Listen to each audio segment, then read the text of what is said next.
Bonsoir à tous. Dans ce numéro de votre émission, ce soir, nous allons aborder avec notre invité ce thème, les idées reçues sur le port de masques. Invité déjà au plateau, Dr Assima Wepana, ancien représentant de l'Organisation mondiale de la santé. Bonsoir, docteur. Bonsoir, monsieur Mathieu. Merci d'honorer une fois encore notre plateau ce soir. Alors, le thème qui nous réunit, c'est les idées reçues sur le port de masques. Mais bien avant d'aller, on veut avoir justement une idée sur les différents types de masques qu'on a. Bien, merci beaucoup. C'est un plaisir toujours partagé d'être avec vous sur ce plateau pour échanger un peu sur les actualités liées à la Covid-19. Je dirais qu'il y a globalement, disons, 4 types de masques, hein, y compris les masques qu'on appelle traditionnels. Donc, je commence par le bas. Donc, il y a les masques traditionnels, ceux qu'on trouve dans les rues, partout, que les tailleurs du coin fabriquent. C'est ça qu'on appelle les masques en tissu ou bien les masques locaux. Bon, alors, il y a ensuite celui que je porte, qu'on appelle masque chirurgical, oui, qui était utilisé dans le cadre des opérations chirurgicales, etc. Ce que le chirurgien porte pour faire les opérations au niveau des hôpitaux. Puis nous avons un type de masque qu'on appelle les N95, qui sont des masques, disons, spécifiquement conçus pour les agents de santé dans les lieux où effectivement il y a un risque élevé de transmission de la maladie. Puis nous avons la catégorie des FFP, dont nous avons FFP1, FFP2, FFP3. Bien, même il y a FFP4 également. Maintenant, cette dernière catégorie, malheureusement, on n'a pas les échantillons ici pour que vous puissiez les voir. C'est également un type de masque qui permet de pouvoir empêcher de donner les postillons lorsqu'on parle, lorsqu'on tousse ou lorsqu'on éternue, et de recevoir également. Donc, dans leur fabrication, les N95 et les masques FFP ont la possibilité non seulement de retenir justement les postillons qui sont émis par un individu infecté vers un individu sain, mais également d'empêcher de pouvoir les transmettre. Alors, ceci du fait que lors de leur fabrication, on a plusieurs couches de barrières qui sont mises au niveau de ces masques-là. Voilà grosso modo les différents types de masques qu'on retrouve sur le terrain. Vous avez eu à toucher un point, ce qui fait bien sûr la spécificité de chaque masque. Vous avez eu à toucher N95. Et les restes, ce que vous avez porté là. Ça, c'est le masque chirurgical. Voilà. C'est un masque, ce masque-là permet dans 70 à 80% de pouvoir ne pas projeter les postillons lorsqu'on parle. Donc, il ne permet pas de pouvoir contaminer votre vis-à-vis qui est en face de vous lorsque vous parlez, vous éternuez ou bien lorsque vous toussez. Voilà. C'est ça le masque chirurgical. Et ce qu'on a sur le marché ordinairement fait même par nos couturiers, c'est là. Est-ce que ça a la même qualité comme ce que vous avez ou ce qui est recommandé en matière de cette lutte contre la maladie à coronavirus? Bien, il faut dire que dans la conception des masques, il y a des normes qui ont été publiées par l'Organisation mondiale de la santé qu'on appelle les normes AFNOR, ok? Ce sont, dans ces normes-là, on présente la façon de concevoir et de réaliser un masque avec les objectifs de protection. Pour ce qui concerne les masques de fabrication locale, si les normes AFNOR sont respectées, eh bien, ils peuvent être certifiés de protéger comme attendu par les masques traditionnels FFP2, FFP3, N95 et le masque chirurgical, celui que je porte. Mais il y a une façon simple de voir si le masque que je porte protège par rapport aux masques traditionnels ou locaux. Il suffit, lorsque vous voulez voir si votre masque est quand même protecteur, lorsque vous le portez, il suffit d'allumer une bûchette d'allumettes ou bien un briquet, et puis vous soufflez. Vous soufflez là-dessus. Si votre souffle éteint, comment vous appelez, la flamme ou bien le briquet ou l'allumette, ça veut dire que ça laisse passer des postillons. Vous voyez, non, il est perméable. Ou bien, vous pouvez aussi prendre le masque, vous le tenez comme ça et vous vaporisez directement dans sa face intérieure. Si vous voyez que la vaporisation sort de l'autre côté, ça veut dire effectivement qu'il est très perméable, ce qui n'est pas très rassurant. La troisième méthode pour voir si un masque est quand même protecteur, c'est de le prendre et de mettre un peu d'eau à l'intérieur du masque. S'il y avait un autre, je devais faire la démonstration, on devait mettre de l'eau dans le masque que je porte, plus un autre à côté, vous allez voir la différence. Lorsque vous mettez de l'eau, et qu'après quelques minutes, vous allez voir l'eau qui sointe à travers votre masque, sachez en ce moment que le masque là n'est pas vraiment protecteur. Et c'est pour cela que lorsqu'il s'est agi de conseiller les tailleurs, toutes ces informations leur ont été données pour les guider. Donc, pour qu'ils puissent au moins tenir compte du matériel qu'il faut choisir pour fabriquer le masque, mais également les couches qu'il faudrait pour s'assurer qu'il y a une protection minimale contre le coronavirus. Mais aujourd'hui, le constat est amer quand on jette un coup d'œil sur ce qui se passe dans les coins et recoins de nos rues et au marché. Ces masques qu'on a vraiment ne respectent pas les normes requises qu'il faut.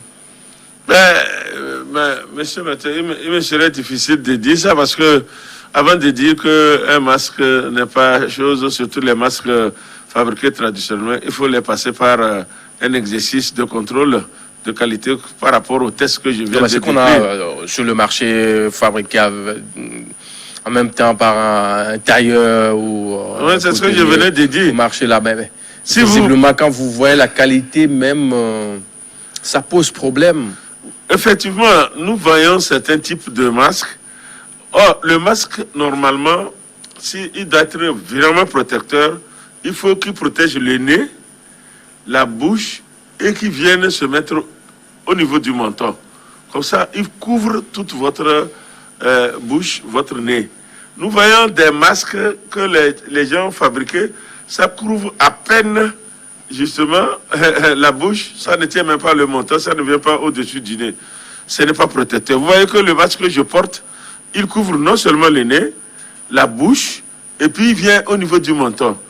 Et ça, c'est comme ça que, normalement, les tailleurs devraient fabriquer leurs masques. Mais on voit que pour certains, pour peut-être des soucis d'économie ou bien je ne sais pas quoi, les masques ne sont pas faits d'une façon large. La deuxième chose, nous remarquons des masques fabriqués localement, lorsque les gens les portent, eh bien, ça tombe de soi-même. Donc, le système de contention n'est pas bien fait, de façon que ça tienne correctement le masque sur le visage, c'est-à-dire le nez, la bouche et puis le menton. Troisième chose que nous voyons aussi des masques avec des matières qui ne sont pas parfois très indiquées. C'est là où je veux en venir. Ouais. Et ça laisse peut-être un libre cours à la contamination directe. Hein. Il ne suffit pas juste de mettre le masque comme ça en l'air. Ouais. Bon, écoutez, c'est ce que je venais d'expliquer. Lorsque vous achetez un masque, pour vous rassurer qu'il vous protège, il faudrait faire au moins quelques tests que je viens d'expliquer. Le test de briquet, le test de vaporisateur, le test de l'eau, pour voir si ça laisse passer de l'eau. Vous voyez? Mais vous êtes d'accord avec moi qu'il est difficile d'aller dans un village éloigné là-bas pour contrôler le tailleur qui est en train au moins de pouvoir procurer des masques à certaines personnes. C'est pour ça d'ailleurs qu'on dit que le masque en lui seul ne suffit pas. Il faudrait la combinaison des mesures barrières pour que ce soit efficace. Lorsque vous portez un masque, vous êtes dans le public, il faudrait respecter la distanciation sociale qui est très importante. Et ceci parce que vous êtes sûr en ce moment que même si votre masque ne vous protège pas à 100%, il vous protège quand même contre quelque chose. Vous êtes d'accord avec moi que lorsque vous êtes en face de quelqu'un qui n'a même pas porté quelque chose, eh bien, le contact est rapide. Même si le masque local n'arrête pas les 100% des postillons qui vont sortir de ce lit qui les émet, au moins il va arrêter une grande partie. Et en plus de ça, si vous mettez à 1 mètre, à 1,50 m, vous avez encore réduit drastiquement cette probabilité de vous faire atteindre par le coronavirus. Voilà pourquoi nous disons que les mesures barrières, il faudrait les mettre en œuvre ensemble. C'est-à-dire port de masque, distanciation sociale, ne pas serrer les mains, se laver régulièrement les mains, etc. etc. Quand on parle de ces masques-là, il y a aussi le côté hygiène. Hein, qu'on ne doit pas oublier. Ce que vous avez porté là, selon les recommandations, c'est en plus 4 heures de temps. Mais on voit d'autres qui portent ça à longueur de journée, de matin jusqu'à 17h, 18h, comme ça, avant de rentrer. Est-ce que cette personne-là qui l'a porté comme ça est vraiment protégée? Bon, disons que cette situation est un peu, comment j'allais dire, un peu préoccupante, mais bon, on comprend. Vous voyez, c'est le coût de vie aussi de certaines couches de la population. Bon, si je porte le masque et que je n'ai pas les capacités d'aller en chercher, c'est pour ça d'ailleurs que on a proposé aux gens de disposer des masques réutilisables, c'est-à-dire des masques qu'on peut laver. Donc si vous avez au moins 2, 3 comme ça, vous les portez, vous savez que vous avez porté ça, vous êtes dans une situation où, effectivement, vous avez pris un petit risque, vous en changez le masque. Mais celui-là que je porte, on ne le réutilise pas. Il est à usage unique. Nous voyons effectivement des gens le réutiliser, ils le lavent comme les masques en tissu.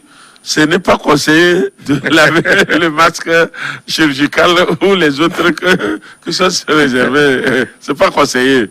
Celui que je porte là, on va déjà laver ça. Et puis bon, quand vous l'utilisez 1, 2 fois, sachez que vraiment, il n'a plus sa propreté et son efficacité. À part ça, il y a les masques fabriqués par les tailleurs qui, on voit avec certaines personnes, on pense ça sur 2, 3, 4 jours avant de laver ça. Ce n'est pas bien. Ce n'est pas bien. Comme on le dit, si tu as porté ton masque, tu es sorti et que tu reviens à la maison, il faudrait le nettoyer. Il faut que j'insiste un peu là-dessus. Les gens lavent les masques comme si ils lavaient leur pantalon ou leur chemise. C'est pas comme ça. Même si c'est un masque en tissu, il faut les tremper. Vous les trempez. Quand vous revenez, vous l'enlevez en tenant par derrière. Et puis vous mettez un peu d'eau savonnée, vous mettez un peu d'eau de javel, vous les trempez dedans, quelques 15 minutes comme ça, 15-20 minutes, vous le sortez, vous le rincez en mettant encore de l'eau, mais pas frotter. Il ne faut pas frotter. Parce que si vous frottez là, vous désorganisez toute la structure. Il y a aussi la poussière, on ne peut pas non plus tremper juste. Non, puis... mais, oui, quand vous faut frotter ça un peu. Non, il ne faut pas frotter. Vous frottez là, vous désorganisez les tissus. Mais là, il faut en avoir plusieurs. Hein. Oui, c'est pour ça qu'il faut avoir 2 ou 3. Comme ça, au moins, quand vous les lavez, il ne faut pas laver, il faut le tremper. Parce que quand vous les lavez comme on lave nos habits, vous le froissez. Et il n'a plus sa qualité. Voilà, vous le trempez et puis vous le retrempez dans le lot pour l'eau de javel. Oui, après vous le rincez et puis vous le mettez sur un petit truc en le tenant par derrière avec une pincette. Il se sèche et vous prenez. Voilà. Le port du masque, en réalité, quand on est en circulation, comment ça doit être porté? On est en public, par exemple. Parce qu'il y a aussi ce débat-là. On dit peut-être si vous êtes seul dans votre véhicule, vous devez être plus ou moins à l'aise en laissant ça de côté. D'aucuns disent non, il faut porter ça systématiquement. Et c'est tout un débat et les forces de l'ordre aussi sont là pour faire appliquer la loi d'une façon ou d'une autre, ce qu'on voit pratiquement tous les jours. Je crois qu'on avait déjà parlé sur ce plateau. Lorsque vous êtes dans la voiture, vous êtes seul, vous n'avez personne, il n'est pas nécessaire, obligatoire de porter le masque, parce que quand on porte le masque, c'est pour se protéger contre les postillons que quelqu'un peut me transmettre, ou bien c'est pour que je me protège, pour que je ne puisse pas transmettre les postillons que je peux transmettre à l'autre qui est en face de moi. Lorsque je suis seul dans ma voiture, je n'ai pas besoin de porter un masque parce qu'il n'y a pas de quelqu'un qui est en danger lorsque je vais tousser, lorsque je vais parler ou lorsque je vais respirer. Par contre, si vous êtes 2, 3, vous êtes obligés tous de porter le masque, le cache-nez. Vous êtes tous, parce que vous ne savez pas. 2, 3, dans la voiture. Mais quand on vient d'une même famille, par exemple, je suis avec madame et mes enfants, vous devez mettre vos masques. Mon équipe de foot, dans la voiture, mais écoutez, tout ce qui s'est passé tout dernièrement en France, avec le tour de cyclisme qui est en train de se dérouler en France. Vous avez vu le président, non? Il était monté dans les voitures et le Premier ministre est monté avec lui. Et conclusion, on a trouvé que le président du championnat là, du cyclisme était infecté, il était séropositif. Du coup, on a été obligé de faire le test au Premier ministre, qui est actuellement en isolement. Heureusement qu'on lui a fait ça, il est négatif.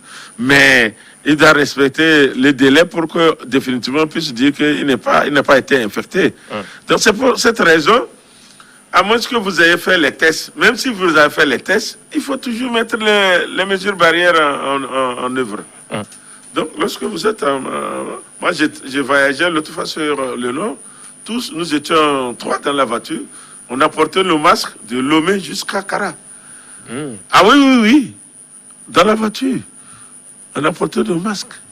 C'est délicat, hein? Pourquoi délicat? 4 à 5 heures de temps. Mais oui, écoute, de temps en temps, on s'est arrêté pour faire voilà, pipi au pipi là. Ça vous a permis quand même de prendre de l'air naturel. Oui, on est sorti, bon, quelqu'un est là-bas, il fait son pipi. Il n'y a pas les éléments de FOSAP à côté. Non, lorsque vous êtes dans la voiture, il faut porter les masques. Maintenant, par rapport aux motos, lorsque vous êtes sur la moto, normalement, si vous êtes seul, vous roulez, on n'a pas besoin, normalement. Mais qu'est-ce qui se passe, monsieur Mathieu? Vous êtes seul, bien, ok, vous passez, puis vous vous arrêtez là-bas, vous prenez quelqu'un. Et ce quelqu'un-là n'a pas porté de masque. Vous courez un risque. C'est pour ça que je suis seul sur ma moto. Oui, mais qu'est-ce qui montre que lorsque vous allez, après, à 100 mètres, vous n'allez pas prendre quelqu'un? Qu'est-ce qui montre ça? C'est pour ça que... Je ne fais pas quand même zème. Je suis en train peut-être de... Oui, mais ce n'est pas zème seulement. Vous allez prendre peut-être un ami que vous avez trouvé au bord de la route. Vous le prenez, vous le mettez en danger, ou bien il vous met en danger. C'est pour ça que les forces de l'ordre sont obligées de demander à tout le monde, parce qu'on ne va pas vous suivre chacun derrière pour s'assurer que de départ de votre maison jusqu'à votre lieu de destination, vous n'allez pas prendre le risque avec quelqu'un ou bien transmettre le risque à un autre. Donc les forces de l'ordre sont bien obligées de vous rappeler qu'il faut porter le masque, parce qu'on ne sait pas dans votre parcours celui que vous allez rencontrer et vous arrêter pour interchanger avec la personne. Il vaut mieux prévenir que de guérir. Ok, je mets le masque, je suis seul dans ma voiture, sur ma moto, et je roule. Je descends ça au niveau des orifices du nez, enfin pour prendre un peu de l'air. Quand je m'approche peut-être d'une foule, je réajuste à... Ça aussi, c'est un problème. J'ai vu ce comportement-là, ça fait sourire un peu. Parce que parfois, vous voyez des gens, ils mettent le masque. Parce que le problème aujourd'hui... J'ai vu hier même. Le problème aujourd'hui, les éléments de FOSAP n'arrêtent pas les gens parce qu'ils n'ont pas porté le masque. On les arrête parce qu'ils ont descendu ça. Ils ont mal porté. Oui, ils ont mal porté. Et on a le droit de leur rappeler ça. Hier seulement. Je rentrais et puis j'ai remarqué des scènes vraiment qui m'ont fait sourire. Il y a des motocyclistes et même des taximans. Quand ils ont vu les forces de l'ordre au carrefour, ils ont porté leur cache-nez. À peine ils les ont dépassés, tu les vois descendre ça sur le menton. Je pense que ça, c'est des comportements quand même à revoir. Parce que vous ne mettez pas le masque, vous ne vous protégez pas, vous ne portez pas les cache-nez pour les forces de l'ordre. Vous portez ça d'abord pour vous-même. Donc il faut qu'on arrive à faire comprendre aux gens qu'ils ne portent pas le masque pour les forces de défense et de sécurité. Ils portent ça pour eux-mêmes, mais également pour protéger les autres avec qui ils vont éventuellement interagir. Donc, quand vous descendez le masque au niveau de vos lèvres, donc laissez le nez libre, vous respirez. Bon, si vous êtes dans un espace ouvert, bon, autant aller carrément à côté, si vous voulez prendre un bol d'air, autant aller à côté carrément, loin de la foule, vous enlevez votre masque carrément, et puis vous respirez, vous prenez un bon coup d'oxygène, et puis vous reportez votre masque pour revenir. Mais si vous êtes au milieu des gens et que vous descendez ça, comme je venais de le dire, ou bien le masque a été mal fabriqué, vous le portez, il descend, il reste au niveau de la lèvre supérieure, vous n'avez rien fait. Dans la foulée, d'aucuns pensent que la mauvaise qualité de certains masques sont à la base, bien sûr, de cette augmentation qu'on a ces derniers temps de chiffres, ça et là. Que pensez-vous? Non, on n'a pas une étude qui le démontre. Nous, on conclut sur des bases factuelles et scientifiquement prouvées. Bon, tant qu'on n'a pas fait une étude pour démontrer que les gens ont attrapé la maladie parce que le masque qu'ils ont porté n'était pas de qualité, on ne peut pas conclure. Alors, pour éviter tout ça là, chacun n'a qu'à porter l'autorité, le gouvernement a dit poste de masque obligatoire dans tous les lieux publics. Il faut le faire et puis c'est tout. Le port obligatoire des masques, oui, mais aujourd'hui, quand vous circulez aussi dans les administrations, on a comme l'impression que l'accent est beaucoup plus mis sur ce qui se passe dans les rues et autres, mais dans les sociétés, dans certaines sociétés, on sent un relâchement total. Oui, bien sûr. L'autre fois, je crois que le comité national de la gestion de la riposte, lors de son point de presse, est revenu là-dessus et a interpellé les gens, les responsables des différentes entreprises et des sociétés et des services pour leur dire, il revient aux responsables de ces différentes structures de veiller à l'application stricte des mesures barrières, y compris surtout la distanciation sociale. Lorsque vous avez votre service, pendant cette pandémie-là, il va falloir réorganiser d'une façon physique vos agents pour que la transmission vraiment soit au maximum limitée, qu'elle ne soit pas présente au niveau des lieux de travail. Alors, on ne peut pas aussi, le gouvernement, l'État, les autorités ne peuvent pas avoir vraiment la capacité d'aller dans tous les ateliers, dans tous les magasins pour pouvoir vérifier. Mais de temps en temps, c'est ce qu'il faut. Il faut les descentes. Je crois que vous l'avez vu la fois dernière, où le coordonnateur et une équipe est descendu sur le terrain pour faire des visites inopinées, pour voir qu'est-ce qui s'est passé réellement en matière de mise en œuvre de ces barrières-là, au niveau des établissements et puis d'autres structures.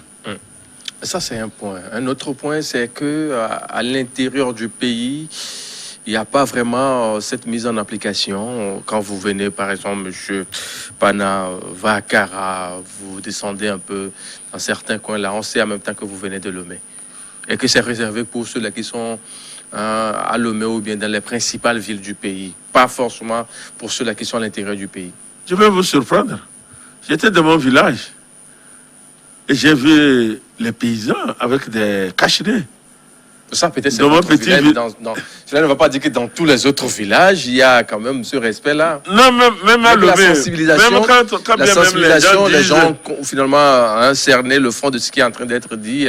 Oui, à malgré votre qu'il y a niveau. effectivement certains encore qui ont cette idée de déni de la maladie. Ça existe même à Lomé, ici, dans la capitale. Il y en a. Bon, on ne peut rien, c'est le propre de l'homme.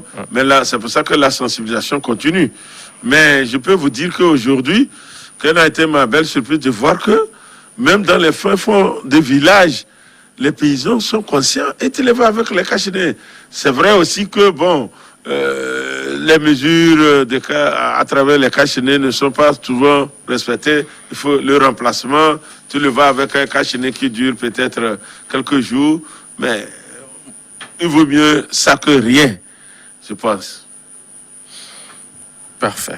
On va s'intéresser à un autre point de ces mesures barrières, le lavage des mains, si on le peut, 1001 fois par jour. À de certains niveaux, on le fait. Je pense que vous l'avez fait, bien sûr, avant de... Oui, d'être à notre niveau bien ici. Bien sûr, naturellement. À Toute votre l'entrée. disposition. Et puis, ça a évolué hein, quand j'ai constaté. Ah oui. Ça a évolué, modernisé. New York TV a fait de gros efforts pour moderniser les points de lave-mains. Là.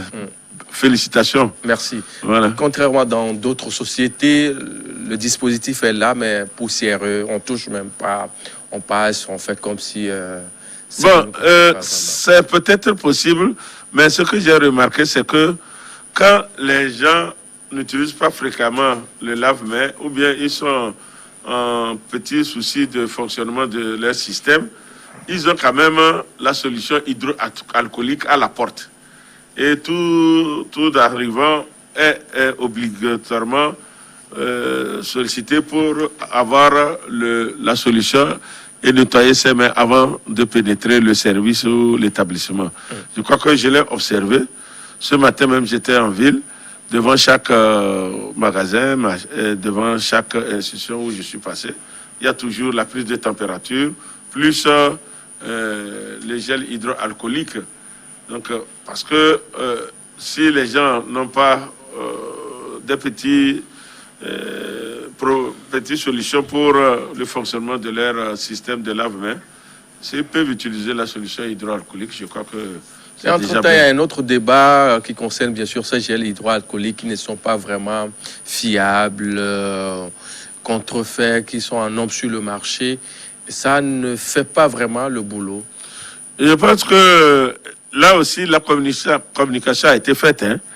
On a dit... On a vu le ministre qui a fait exactement une tournée à de certains niveaux pour ça. Voilà. Vraiment. Mais après, bon, les véreux ont continué leur sale boulot. Monsieur Maté, ça c'est un vieux problème. C'est par rapport à l'utilisation des médicaments aussi. Pendant des dizaines d'années, on a toujours martelé qu'il ne faut pas aller acheter les médicaments n'importe où. Mais les gens, il y en a qui continuent de le faire. Vous voyez, l'homme est toujours l'homme, hein? Il reste l'homme. Donc, on a toujours dit aux gens, là où vous pouvez trouver les solutions hydroalcooliques de qualité, qui ont fait leurs preuves et qui peuvent nettoyer le virus lorsque il est sur vos mains ou à certaines parties de votre corps. Bon, maintenant, si les gens vont chercher ça chez leurs copains du quartier, l'agent de santé n'est pas là-bas pour lui dire non, ça, c'est pas de qualité. Il suffit qu'il aille dans les points où l'État s'assure que ce qui est mis là-bas, notamment les pharmacies, même pour la solution hydroalcoolique, l'université en produit en quantité industrielle est moins cher. Il y en a encore? Bien sûr, il y en a. Il y en a. Si vous allez là-bas, vous allez trouver des grands fûts qui contiennent toujours la solution hydroalcoolique moins chère. Bientôt, la plupart, sinon la totalité des lieux de culte au Togo, on va passer à la réouverture de ces lieux. Est-ce à dire que le mal est plus ou mieux contrôlé, voilà, au niveau de ces lieux-là où c'est une décision qui fait suite à un constat que, bon, même si on n'ouvre pas, le mal est toujours là? Ah, je ne sais pas, vous me l'informez maintenant. Je n'ai pas encore vu le communiqué de... Non, il n'y a pas un communiqué, mais c'est Voilà. des indiscrétions. Ah bon? Ouais, Donc, vous avez déjà l'information. C'est aussi ça le boulot. Comme vous êtes journaliste, peut-être que vous êtes en avance. On veut s'assurer. Ouais. Justement, s'il faut ouvrir tous les lieux de culte, que faut-il faire? Revoir les mesures à ces niveaux-là ou... Non, je pense que le ministère de l'administration territoriale des collectivités locales a fait quand même un travail qu'il faut saluer. Hein, parce que d'abord, pour l'ouverture, vous avez constaté que ce n'était pas tous les lieux de culte. Ils ont fait ce qu'ils ont appelé un essai. C'était pour voir comment est-ce que les gens vont se comporter, comment est-ce que ça va, afin d'améliorer. Et cette décision n'a même pas été prise par l'autorité seule. Nous savons que ce sont les leaders religieux même qui ont proposé, lorsqu'on les a présentés, justement, la situation épidémiologique de la Covid, a dit, si c'est comme ça, il vaut mieux qu'on arrête et qu'on ferme les cultes en attendant d'aller mieux. Maintenant que cela a été fait pendant, je crois, maintenant 3 mois, ils ont fait une observation, ils ont fait une évaluation, et on s'est rendu compte, effectivement, au cours de ces observations, de ces évaluations, que le fait que tous les lieux ne soient pas ouverts pour donner que, il y en a qui vont s'agglutiner quelque part. Donc il y a un effet contraire de ce qu'on attendait. Vous voyez, non? Peut-être que ça mène à réfléchir. Est-ce qu'effectivement, on va continuer à laisser que les gens aillent s'agglutiner dans les lieux où on a ouvert, ou bien on va laisser qu'on ait plusieurs lieux où les gens pourront aller en petit nombre. Je crois que ce sont ces réflexions que l'autorité est en train d'approfondir pour pouvoir prendre la décision idoine. Il faut dire aussi que malgré qu'on ait dit que certains cultes, les lieux de culte sont fermés, eh bien, on a aussi constaté que les gens se cachaient dans les maisons pour pouvoir se retrouver en nombre, dépassant même parfois 15 pour prier ou bien pour faire célébrer leur culte. Ce qui n'est pas... La lutte ne peut pas qu'être physique, il faut que ça soit aussi spirituel. Il n'y a pas de combat sans... Non, personne n'a dit de ne pas prier. Hein. Non, on n'a jamais dit ça. Je ne pense pas que ce soit... Le problème aujourd'hui, c'est qu'on a comme impression qu'on a interdit aux hommes de Dieu de vaquer librement à leur occupation principale. Dans la même situation, on autorise certains, par exemple, à faire certaines choses. Je veux parler bien sûr des lieux des débits de boissons et autres. On se dit, mais s'il faut peut-être fermer, il faut fermer ces débits-là et autoriser les hommes de Dieu à aller prier parce que la lutte, elle est double. Moi, je ne suis pas à la place de l'autorité du ministère de la décentralisation et de la collectivité locale. Mais ce que je sais, c'est ce que j'étais en train de dire, parce que quand le gouvernement rend public l'information, il donne des détails. Ben, non. Donc, je rappelle que cette décision de fermeture n'a pas été prise par l'autorité seule. Les leaders religieux, devant cette situation qu'on leur avait présentée tout au début de la pandémie, ont été amenés à dire, si la situation continue comme ça, il vaut mieux que nous fermions comme dans d'autres pays et on va voir l'évolution avant d'adapter. Je pense que c'est une bonne démarche. Aujourd'hui, après 2-3 mois, eh bien, on tire les conclusions et s'il faut ouvrir, on va ouvrir. Maintenant, pour comparer cela, il faut comparer aussi des choses qui sont comparables. Hein. Moi, je pense, ça c'est mon avis personnel, je pense que, comparer la foi et la vie quotidienne, c'est un peu différent. Vous voyez que l'autre fois, je disais ici, lorsque on parlait des vaccins, j'ai donné un exemple malheureux où quelqu'un, par rapport à la foi, a refusé plutôt de prendre le vaccin, le sérum anti-rabique, et malgré qu'il était mordu par un chien enragé, eh bien, la religion lui interdisait de pouvoir accepter un corps étranger dans son organisme. Il a refusé le vaccin et le sérum. Il a fait traiter toute sa famille, sauf lui-même. Il en est mort. Donc, quand il s'agit de la foi, je crois que c'est difficile de pouvoir vraiment discuter. Parce que votre degré de foi est différent du mien. Et il n'y a pas de raison dans la foi. Parfait. Est-ce qu'il n'y a pas lieu de recadrer les lieux de distraction qu'on a aujourd'hui un peu partout, que ce soit dans la capitale ainsi qu'à l'intérieur du pays? Quand on voit ce qui se passe un peu déjà à partir les mercredis soirs, comme ça, les jeudis, les vendredis, les samedis, les dimanches. Qu'est-ce que vous entendez par réglementer? Il vous arrive de faire un tour peut-être à Lomé les vendredis soirs? Pour aller où? Non, peut-être voir comment ça se passe, les belles routes qui ont été construites par les premiers décideurs du pays, voir comment certains Non. tout cela, ça Non. Parce qu'il vous faut aussi ça pour pouvoir peut-être mieux conseiller les premières Non, ça c'est pas ma... préparer la riposte. Non, monsieur Mathieu, moi je suis pas dans ce rôle-là. Il y a des gens qui le font, hein. Oui, mais il y a les gens qui le font et ils donnent les résultats de leur observation. Nous, quand on sort comme un citoyen lambda, comme toi et moi, on regarde et puis bon. Mais il y a des gens qui sont dédiés à ces fonctions-là. Et ils font leur boulot, ils rendent compte acquis du droit. Je pense que s'il est important de prendre une décision en ce qui concerne certaines manières, l'autorité n'hésitera pas un instant pour le faire. Hein. Alors, mais moi, je ne peux pas dire aujourd'hui qu'il faudrait faire A et B. Pourquoi? Je n'ai pas d'éléments objectifs pour le dire. Là, il va falloir peut-être que vous fassiez un tour, hein, déjà le vendredi.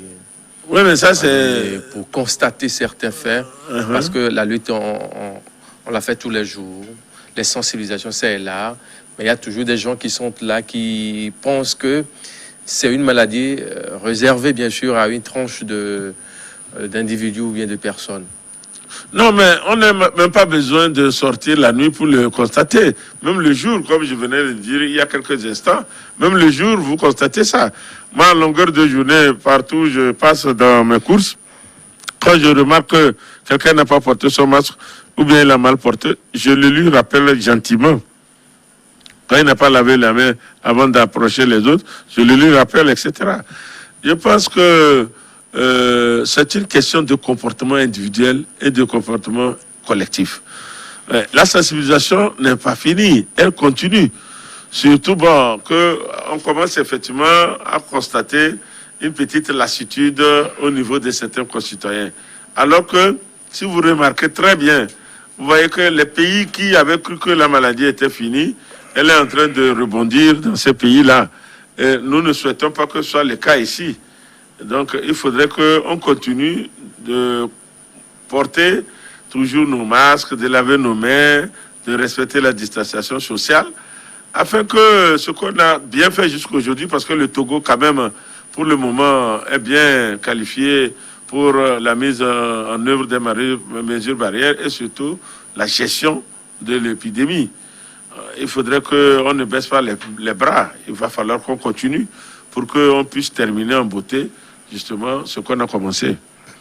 Sokodé à Djengré et autres, Tchaoudjo bouclé, ou sinon bouclé entre-temps. Tchamba. Quel est l'état des lieux actuellement? Quand vous étiez passé là, ça va visiblement? Oui, vous avez oui. pu traverser la ville de Oui. Sokodé? Naturellement, oui. Vous avez pris les nouvelles de la situation là-bas? Les nouvelles, bien sûr. Pour le moment, je crois que la situation est stable, elle n'a pas augmenté. Donc, on peut considérer que la situation est quand même maîtrisée.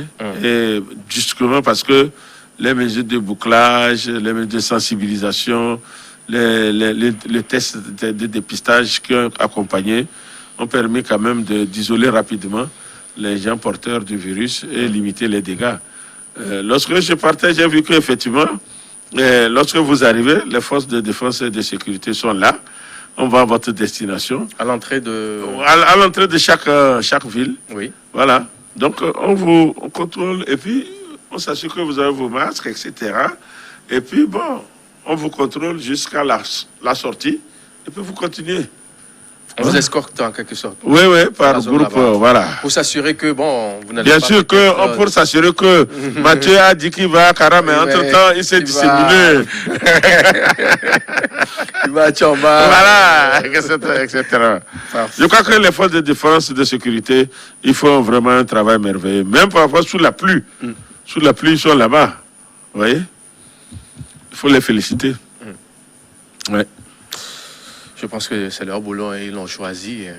Oui, mais il faut servir. Il faut choisir un. Il faut servir le pays. Oui, il faut certes choisir, mais il faut quand même aussi il faut le faire correctement et bien. Et quand on le fait, il faut qu'on le reconnaisse et qu'on les félicite. Ouais, il faut quand même c'est comme les agents de santé. Ils ont prêté serment, ils soignent les gens jusqu'à aujourd'hui. On les félicite, c'est très important. Parfait. Les frontières aériennes ont été rouvertes il y a un mois, bientôt 10 jours. Et les terrestres, ça demeure tel quel? Pour le moment, je pense que le gouvernement est en train de réfléchir là-dessus. Je ne veux pas parler, je ne suis pas membre du gouvernement, donc ils sont en train de penser là-dessus. Mais comme je l'avais dit il y a quelques semaines sur ce même plateau, cette question n'est pas traitée d'une façon individualiste.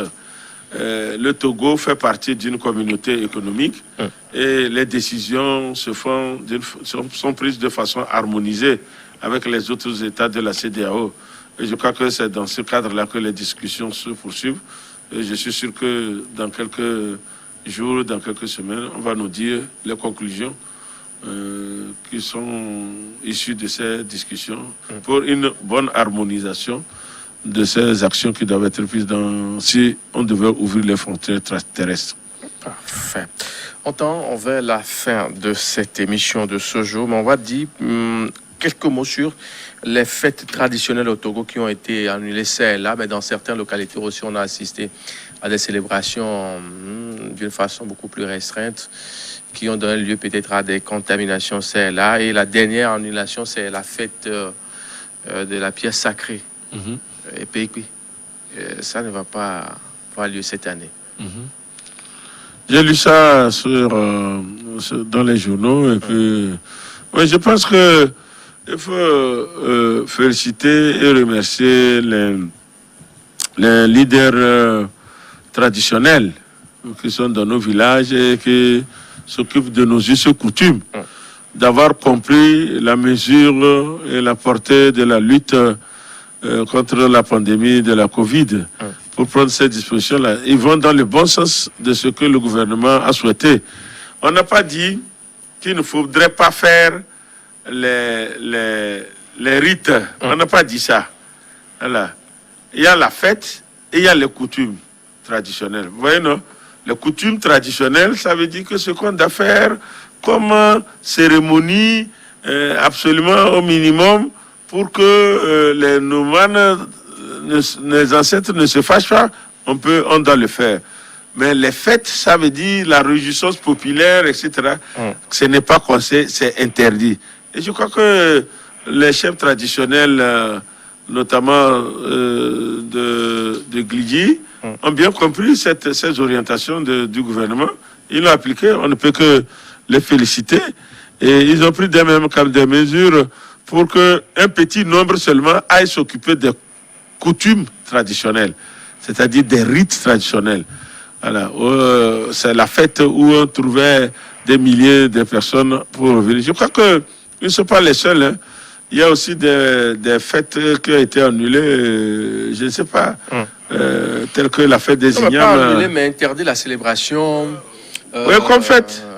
Oui, qu'on fait, bien sûr. C'est ça la fête. La fête est annulée, mais les mesures traditionnelles ne sont pas annulées. Oui, si nous prenons le cas de EPIP pour cette année, selon certaines informations glanées ça et là, c'est que c'est interdit carrément. C'est-à-dire? Il n'y aura même pas le respect de cette... En tout cas, moi j'ai lu dans certains documents, dans certaines presse, que ils ont fait les rites, les coutumes traditionnelles. Ils l'ont fait. Mais vous savez que ce genre d'événements, de fêtes, faisait appel à beaucoup de gens qui viennent non seulement de Lomé, mais également des autres pays, de l'Occident, etc. Oui. Bon, et les gens se retrouvaient dans une ambiance festive. Donc, c'est ce genre de manifestations qui ne sont pas conseillées.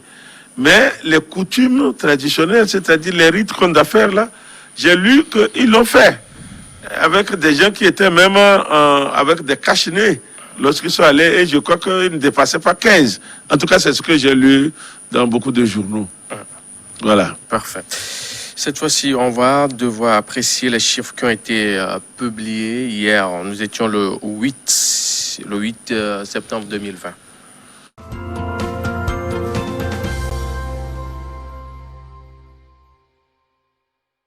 Le 8 septembre 2020 au Togo, le tableau se présente comme suit. Nous avons 352 cas actifs, 1127 cas guéris, 34 décès, 1513 cas confirmés au total pour 72 554 cas. Total des tests effectués au Togo. Il faut dire en résumé que ce 8 sur 1412 tests réalisés, on a eu à détecter 20 cas positifs, 13 guéris et 1 décès enregistré. Voilà un peu, docteur. Oui, c'est bien. Je pense que nous continuons à enregistrer. Il faut dire que les 3 semaines passées, on avait eu des ascensions de cas. Mais la semaine dernière et probablement cette semaine, on continue, on voit des nombres de cas quand même un peu plus stables. Parfait. C'est déjà la fin de cette émission. En résumé, concernant les masques aujourd'hui, que peut-on retenir? C'est la meilleure façon de partir à la riposte contre cette maladie, on peut dire. Hein. Oui, je l'avais dit dans cette émission. Le masque en lui seul n'est pas la solution miracle, mais c'est l'une des mesures barrières de lutte contre la COVID-19. Il faudrait mettre le masque, mais également observer les autres mesures qui sont la distanciation sociale, le lavage régulier des mains, et puis surtout aussi l'évitation des foules, etc. C'est tout l'ensemble de ces mesures de barrières qui feront qu'on va faire obstacle au coronavirus et limiter la propagation au sein de nos communautés. Merci beaucoup, docteur Asimawe Pana, ancien représentant de l'Organisation mondiale de la santé. Mesdames et messieurs, merci pour votre fidélité.